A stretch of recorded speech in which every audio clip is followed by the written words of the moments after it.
one of the ways to really celebrate the Prince of Peace is to actually work towards peace in our lives and our relationships with those around us.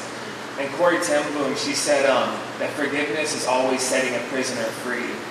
And eventually it's us realizing that the prisoner was ourselves. Because we realize after we forgive somebody that while we were holding on to whatever it was that we were holding on to, it was actually us that was enslaved as a result.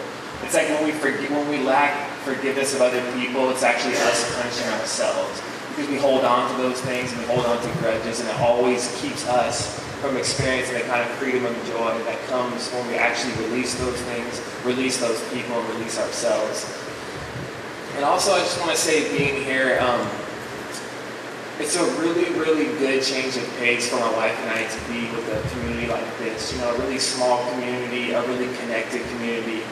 A community that doesn't only talk about Ohana, but actually embodies and lives that out together. Because, you know, during the 90s, there was this whole church growth movement where everybody, all the pastors in the U.S., all the pastors in North America were obsessed with growing their churches bigger. They were saying, how can we get more people to come here? This is what we're called to do. How can we get more people? How can we get bigger buildings? How can we get thousands and thousands of people? That was the model that people were trying to live into. And a lot of people did that. You see churches with 2,000, 3,000, 4,000 people. But the funny thing is that like 10 or 15 years later, all of those pastors were saying, how do we get people to actually know each other? How do we get people actually connected? We have 4,000 people coming into this service every single week, and nobody really knows each other. People commute, they come in and they leave. You know, so they're saying, at first we try to get all these people in and they're here, but people are not connecting. And people are not really experiencing the kind of deepness and the kind of profound relationship that comes when you really know somebody.